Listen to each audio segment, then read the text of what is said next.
do you think it's the society, not in fact the veil, but society still hasn't accepted? So the excuses that they'll use are viewers or readers just won't know how to react, or in that's how they'll be justifying it in their media meetings. Yeah. It's like, well, they wouldn't really get it, or she seems, or the message she's giving now is different. But this isn't the message. The message is still coming from here, and from here, and from here.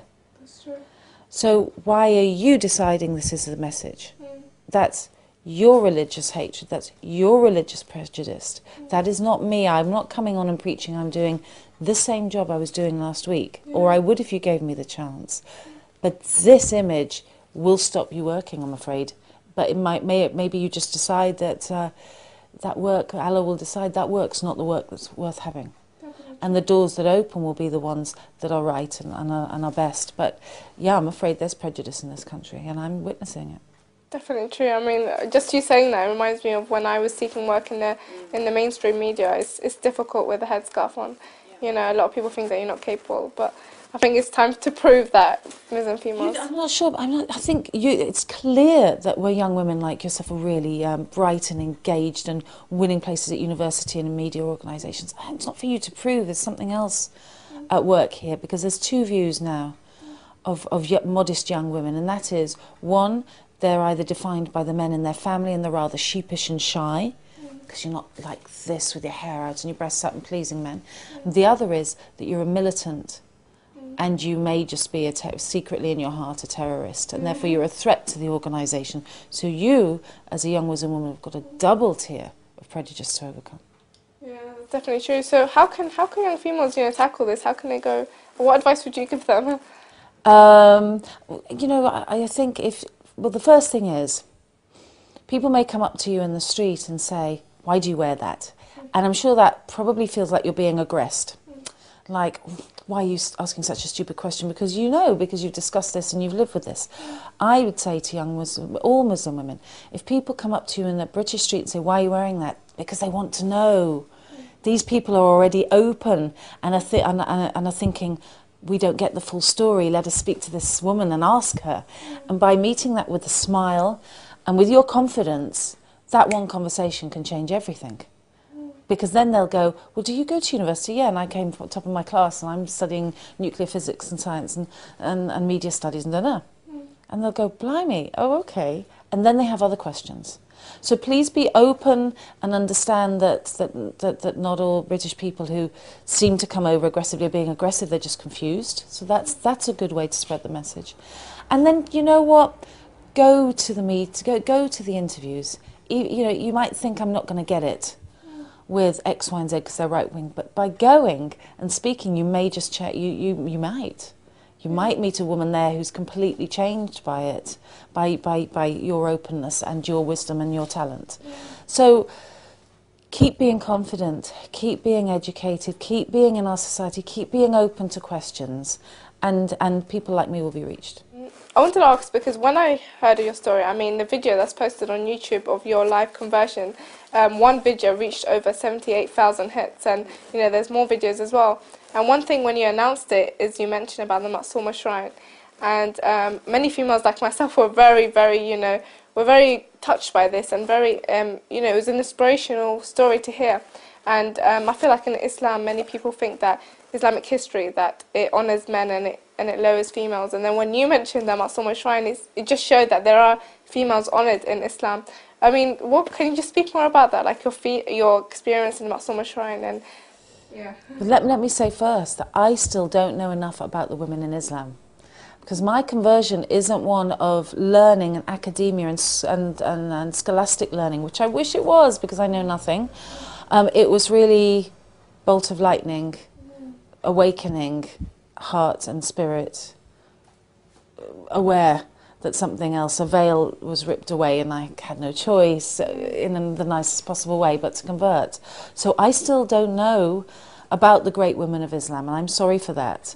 But am I very pleased and proud that Fatima al-Masumeh helped me to awaken to Allah. Yeah, I'm really pleased that could be talked about. What happened in the shrine was I joined many other pilgrims, and like many other pilgrims before me, felt an intense feeling of tranquility, connectedness to the women there, at oneness and hope. Wow, that's amazing. But like I said, your story, it just opened up that even people started questioning. They're like, who's Fatima al-Masumeh? Yeah. And it brought the female role models in Islam to the table, which you're probably not conscious of that, but it definitely did. But you know, your conversion story, and how do you think, what impact do you think your conversion story and others like you would have on society? I mean, people see a career woman converting and they're like, wow, she's successful, she's a journalist, she's an English broadcaster, and she's converting. Do you think that will impact people's thoughts on Islam? Yeah, I think once the initial, you know, the two sides, the pretend shock horror side and the patronising side, because there's a revulsion. A lot of the Western journalists ask things like, so were you looking for something, as if you're a bit thick or as if you're having a midlife crisis? Oh my God, yeah. Because the only way you go to Islam is if you had a midlife crisis and you've lost your faculties of logic, dear. Wow. And the other side, oh my God, she was always a militant anyway, of course she's going to go to her. Oh my God. Yeah. So, but once the dust settles around that, and the real debates, which are about women's place in our non-Muslim society, start to come out. What I would say is, look at your society and see how you treat women. That 2 women a week are killed in the UK, and this is allowed to happen by husbands and partners. This isn't Muslims doing this, is us, them. That women, we have the lowest conviction rate for rape in Europe. That's our society who's supposed to care about women. Can we look at that, please? Can we get angry about that abuse of women? Definitely. I mean, I feel like sometimes it's what you're unfamiliar with that people don't understand. I mean, they're unfamiliar with women, but like you said, I mean, rape statistics, and even in the UK I heard, you know, women are still not paid as much as men. 16% less, even in the UK. So all women have battles to see that we're respected, because you know what, men are imperfect, and we're imperfect as well, but in a different way. We don't seek to possess or own or hold power over things in that way. And let us all be guided by Allah and just seek to elevate women to their proper role in all our societies. Definitely, mashallah. You know, I was even watching your interview on the BBC, and you talked roughly about the veil as well. But in general, in response to the media and in response of people that think that women are oppressed, or Muslim women are oppressed by Islam, not culture, but by Islam, what would your response be in general to those who really believe this is true? Well, look, I'd say then the first thing you should really do is make sure you've met a dozen Muslim women in your life before you form any opinion. Because if you meet a dozen Muslim women, you'll have a dozen reasons for wearing the veil, and a dozen ways of wearing the veil, and a dozen ways of being a Muslim. Because there are plenty of Muslim women watching this who go out bareheaded, and mashallah, that's your choice between you and your God. And may we all find peace in the way we dress, because it's about humility, and however you find that. But what you won't be doing is trying to please men before trying to please God. And this is what our society, which is actually very misogynistic, because we're all trying to be men in the West. Yeah. If we're not trying to be men, we're trying to please men. This is not female emancipation, this is female subjugation. And I feel freer like this to speak and to work with my face and my heart and my mind than I did before, because the other stuff's distractions. Definitely, yeah. No, I mean, I used to read about your work before you converted to Islam, and now meeting you, it's like I'm actually feeling who you are, and I get your mindset, how you are, rather than looking of how you look like, or it shows me as well that how it's like. But in the last point of view, how have people perceived you when you put that on the headscarf? I mean, have people's reaction been negative, or have people said, why would you do this? How has people reacted towards you? My mother was funny.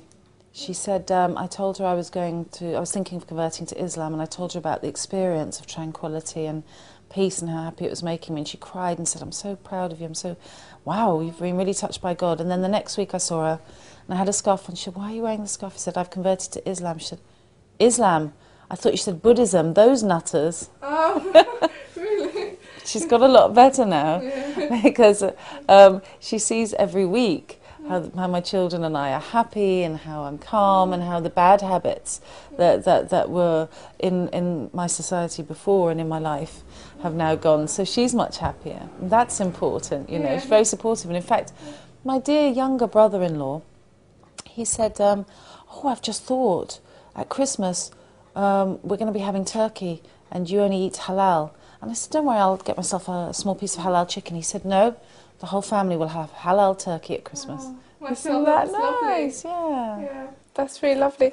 And I don't know if you mind me asking, but how have Tony Blair or your sister-in-law, half-sister, reacted to this? Have they spoken to you about your conversion? I haven't spoken to Tony Blair, but he runs an interfaith foundation, so he recognises the right of all people to recognise their God and be recognised by their God, so he should be, I'm sure, accepting of that. Cherie gave a really wonderful speech recently at a women's conference in Spain, I think, saying really word for word what I can see as well, which is that the hijab does not stop a woman getting an education. Allah does not stop a woman getting an education. You know, it is not Islam that stops a woman being educated or free to live a happy life, and we must respect her right to choose what she wears. Definitely. Wow, that's amazing to hear. That's great. Yeah. Definitely. And the last note, I mean, what advice would you give to all the Muslim females out there? I mean, now you've become a Muslim female and you are a successful Muslim female, shall we say. So what advice would you give? Dress the way you already dress with pride, and at the same time, and what by pride I mean, you know, you carry a lightness and a light within you because of the Islam that you carry inside. And don't be put off if some people are scared by what you wear or misunderstanding. Just again, meet all the questions with openness, and Allah will guide you to what you're looking for. Definitely. I mean, it's, you know, I think that's great advice, and thank you so much for doing this interview today. I mean, many people at home, you know, I know the people have told me to interview you, and now I did about this topic. I mean, you do represent the Muslim female, and I think it's great. And inshallah, you know, more people will see the true Muslim female. Can I just say that lots of young women have been coming up to me, like when I'm shopping in Wood Green, and places keep coming up. It's so nice to meet everyone. Really? Yeah, it's really great. Come on over, say hi, meet my kids. It's just so nice to be in your community, because I'm going through so many rapid changes in myself and in my personality, and there's a lot of kind of cleansing and changes. So it's really nice to know that you're all there. So thank you. Definitely. Thank you very much.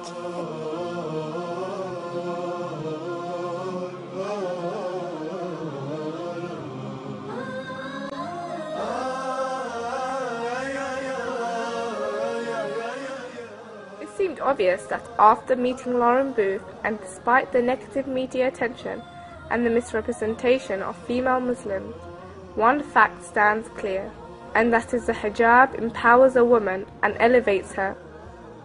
There are two assumptions. One is that all Muslim women are trying to be saved from this evil life that's been given them through Islam and through their evil Islamic husbands. And the second is that wearing a veil is something that women should never have to do. Well, choosing to cover my hair just for modesty reasons and understanding that women are happy in Islam, that's seen as a betrayal. So there's a lot of anger coming towards me. And it seems obvious that the words of Lauren Booth will be a proof to show that the hijab is not a prevention, but in fact many successful career women voluntarily choose to wear the hijab for obvious reasons.